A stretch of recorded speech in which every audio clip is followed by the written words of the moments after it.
Faith over doubt. Matthew 17:20 says, "If you have faith as small as a mustard seed and you say to this mountain, 'Move from here to there,' it will move.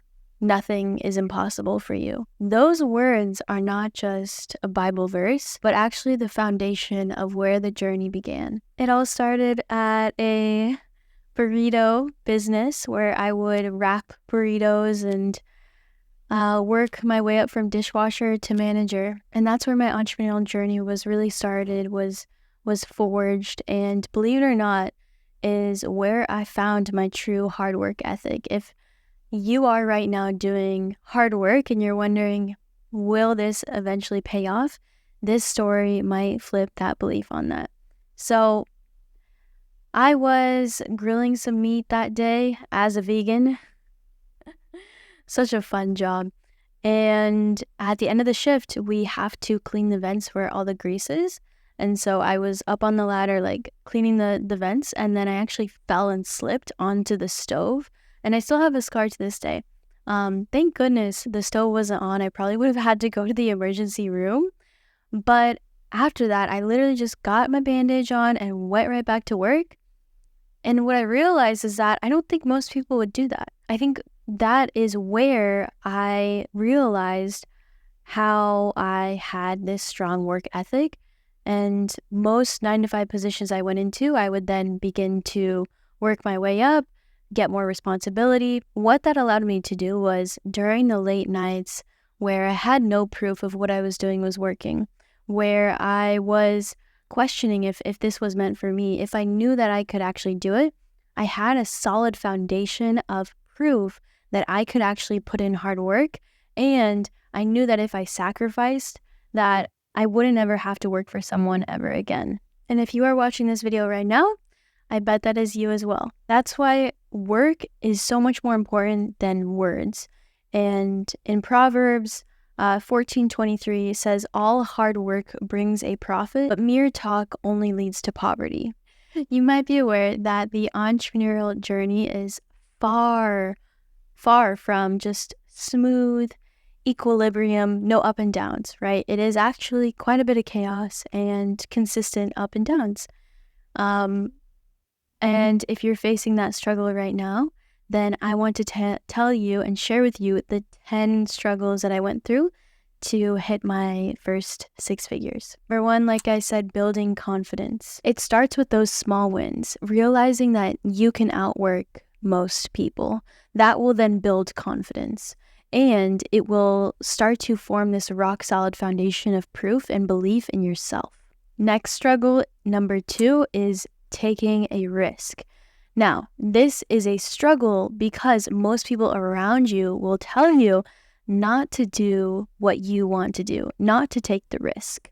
But the risk, the bigger the risk, the bigger the reward. There comes a time where you have to take that leap. And for me, that was when I joined a coaching program, was 1 month in, landed one client, and decided to quit my 9-to-5 job that was bringing in steady income because I had this faith, confidence, and I knew that I had to do it now. It was now or never. The next one is being alone. This is a struggle that you might be going through right now, and in your loneliness, you are not alone. There are people who are going through that.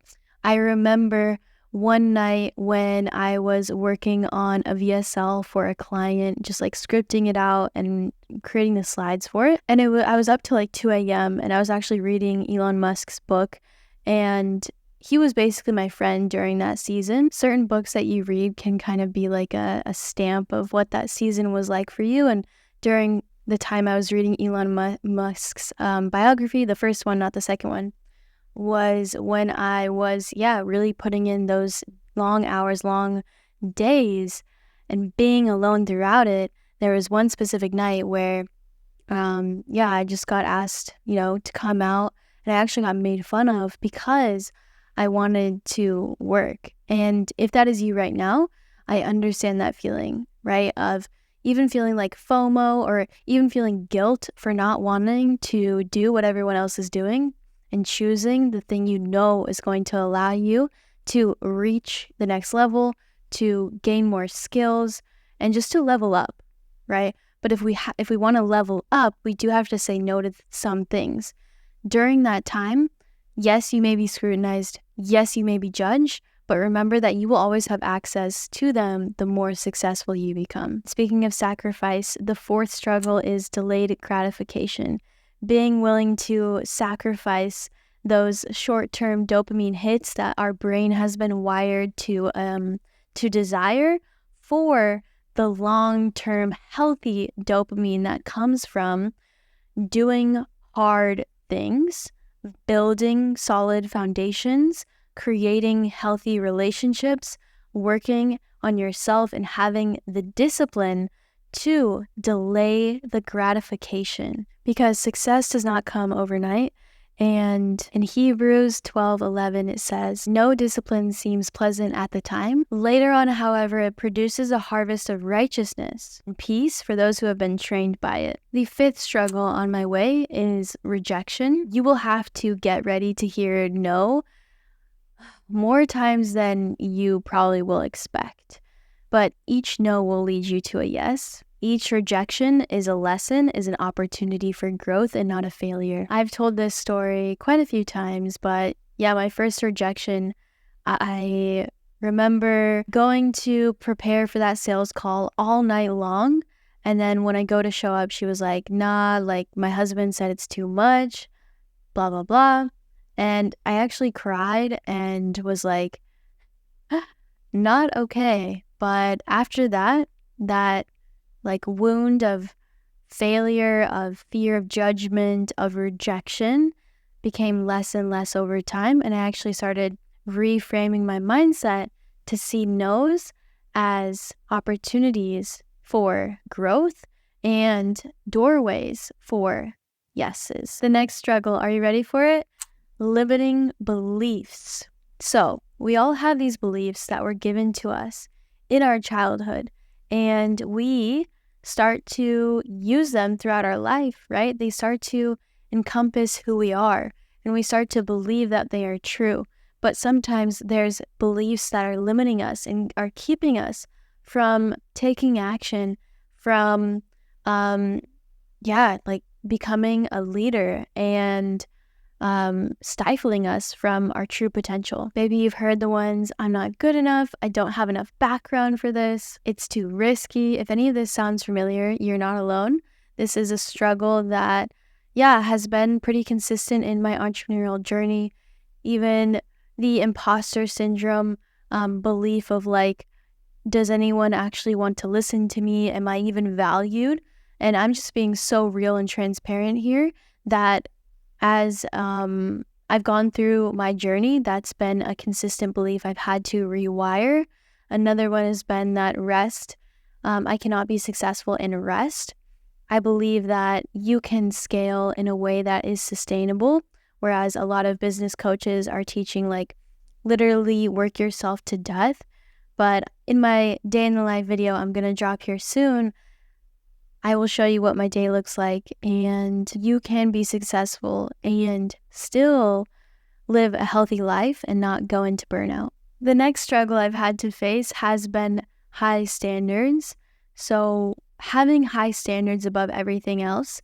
And this is something that you'll have to continually like up the bar on as you get feedback, as you enter new rooms with people who are ahead of you.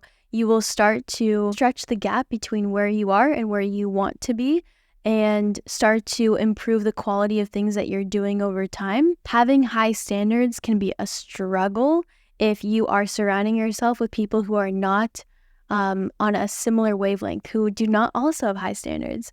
Once you move into a place where you are surrounded with people who have these high standards, then it can be a struggle because you are constantly improving.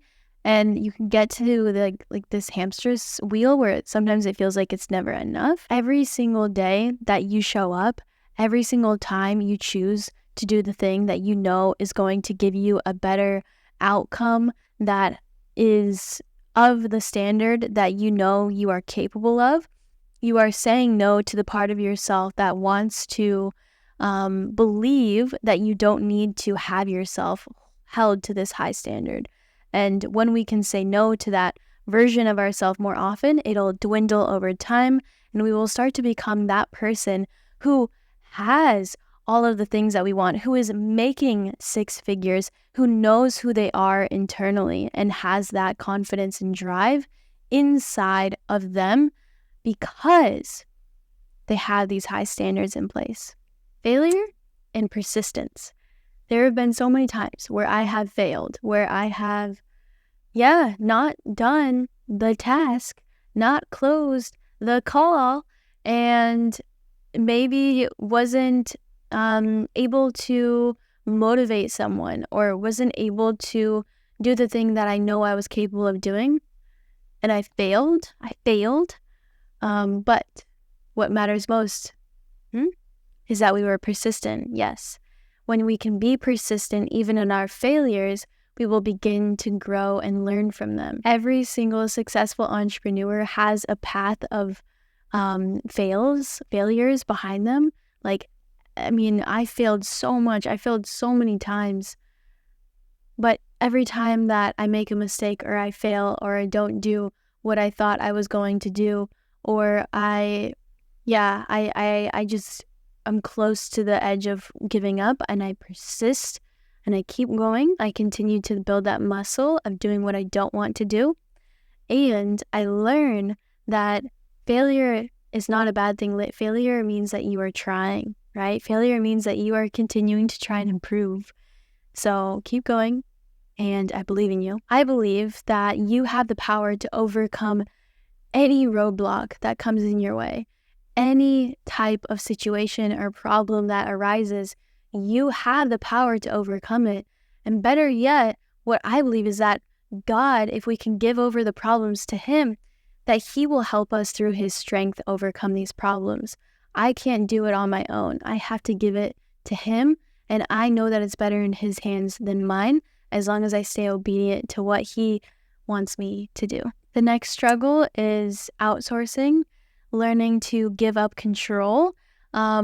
Quite often, I would say the part of my journey where this was most hard is in the setting role. So when someone's in your DMs, and I've seen this with clients as well, like giving that up and putting that on someone else, and also being reliable in consistently meeting with them and training up a team, learning all of these new skills of how to outsource effectively and hire effectively. That's a struggle, but it's been rewarding.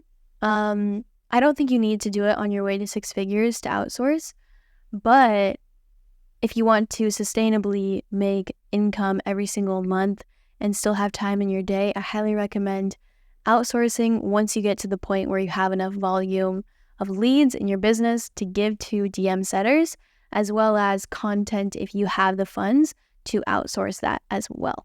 Now, that is a struggle. You have to let go of control. You have to say, I'm giving this to someone else. You have to trust them with your own content and your own DMs. And it can be a struggle, but like I said, you'll learn a lot, and either way, it'll be an opportunity for growth. The last struggle that I'm going to give to you today is in the moments where you feel alone, where you've just had the longest day of your life, and you, instead of feeling grateful, instead of feeling fulfilled, you feel like, am I on the right path? Is this what I want to be building? And you just feel alone, right? During those moments, I want you to remember your why. Let's see. I wrote this thread the other day, and I wanted to share it with you. I got this from Reality Trend Surfing. Money is not the goal. Living out your true purpose is. Anyone can become rich. It is a simple byproduct of you doing what you love. When you love what you do, you become the best at it. When you're the best, money will come. Money will follow. So as long as you remember your why, you show up and you have gratitude for it. And even in the moments where you're questioning, is this right for me? Find something to love, even in the minuscule, even in the minimal dopamine hit days where there's not a ton of gratification, and you continue to remember your why and you draw that back in, whether it's your family, your parents that have been working their whole life that you want to make sure that they are well off, whether it's your future family, or whether it's, your children right now that you want to make sure that you spend time with them when Bobby's going to his basketball game, that you can go and watch them have that life. And you want to be able to fulfill the child who's inside of you, their dreams and their desires as well. And you want to see the impact that can come when you help people on their journey, on their healing journey, on experiencing freedom from traumas, experiencing freedom from whatever it is that you help people with, and coming back to that every single day, because that is going to help you to continue to show up fully fulfilled, grateful, and remembering your blessings every single day. So I will say that throughout this entire journey, one thing has remained very clear to me is that having faith is so key. Learning to pivot when necessary, giving it up to a higher power. So here is my challenge after this video, is to go write down and identify one limiting belief that is holding you back right now. I want you to write it down, and then I want you to write down evidence that contradicts this belief. It's your burrito moment, if you will. Remember that the journey of entrepreneurship is not easy, but it is worth it. I want you to keep going, keep believing, and most importantly, keep taking action. If you like this video, let me know down in the comments below. Like it, subscribe, and join my free community where I host free coaching calls and you get access to my course. I love you so much, and I will see you in the next video. Peace.